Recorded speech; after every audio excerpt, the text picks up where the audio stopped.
if you ask me, my first brush with sunk happened during the year 2000.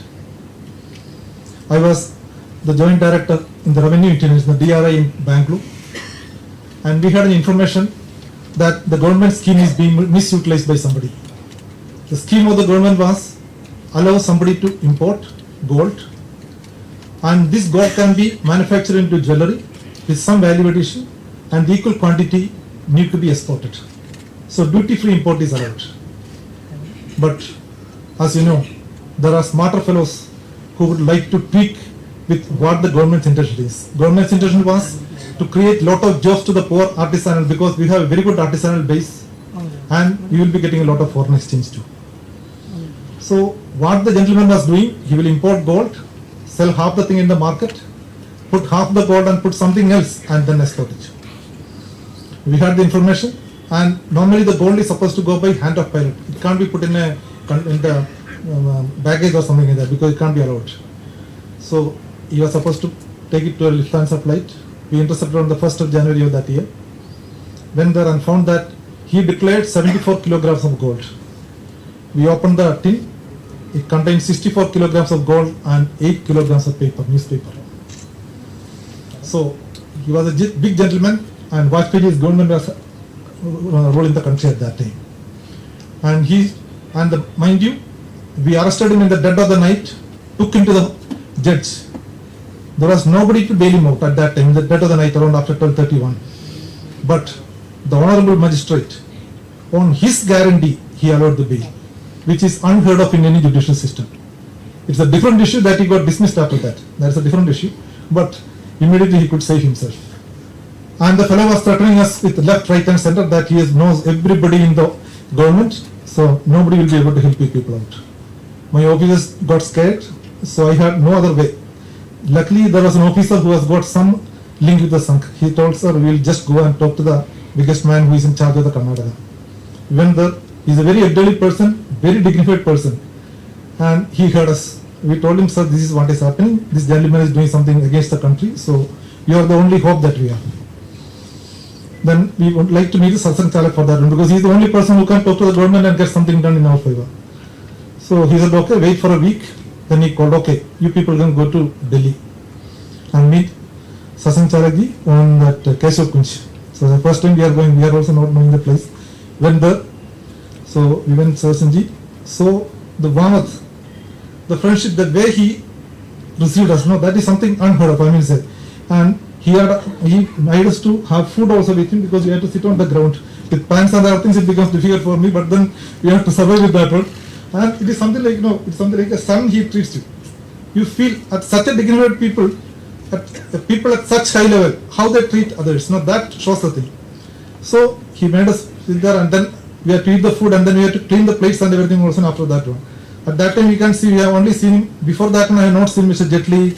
After that, I have met him personally. That's a different thing, because he was our minister.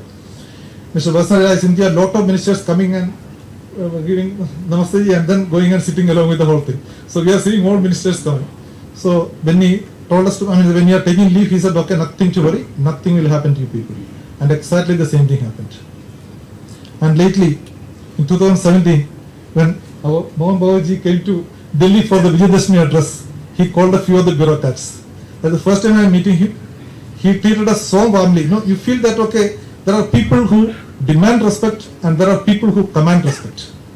It is the people who command respect that survives, because that will give the message to the people that, okay, look how good they are. Because as we all know, it is a fruit, it is a branch which has the fruits that will only be hanging low. The branch doesn't have any fruit, that will be always showing that pride and everything. It is that humility, that simpleness, the way he treats you, that makes you feel, something like, it is an unheard of thing. So I should thank Babuji also for that warm reception that you are giving me in Delhi. Now, I think everybody was mentioning that, okay, this lecture series is for an organization which is almost going to complete 100 years without any split.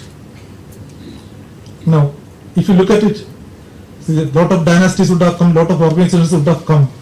And if you ask me, which is the longest standing dynasty in the world? Because it's very difficult. Every dynasty you can see 3 generations, 4 generations, somebody will be overthrown, new generations will come, new dynasty will come and other things. It is a Japanese deity of Emata, the chrysanthemum throne that we call. It has got an unbroken tradition almost from 6 BC when the Jingu was the original person who is supposed to have started, and now from Akihito to Narihito, that's the last emperor that's who is reigning now. They have got an unbroken tradition. But when you look into it, why they were able to do this? Because in every dynasty, if you are vying for power, as the old saying goes, power corrupts and absolute power corrupts absolutely. So if you are looking for the power, there is a problem. But after the Tokugawa revolution and even before that also, the Japanese emperors have lost their power as a person who administers, but they are the persons who control the moral authority and supports the people. And that power, that moral authority is what brings them apart, sets them apart from all the other dynasties, and that is why they were able to continue this. And even in the Second World War, when the suicide bombers of the Japanese army or the Japanese Air Force were working, they were all doing it only for the king, not for the generals. That was a trust. That was the way the general population was looking at the king. Because moral authority transcends every other authority. And if you have moral authority, then you will be able to survive. And another thing I would like to say, maybe as in our culture, we all believe in that old Rigvedic Suktam. Ano Badraha Kadvo Yantu Vishwataha. Let all noble thoughts come to me from all over the world. When you get noble thoughts and you are willing to receive that is the most important thing. Noble thoughts always goes around here and there. When we invite the noble thoughts to us, as a culture, we are supposed to become noble, because when you invite noble things, you will also get noble thoughts, and when you have thoughts, noble thoughts, you will always do noble deeds. The culture will continue. So any organization which has a root in the Indian culture should also transcend times and should go forward.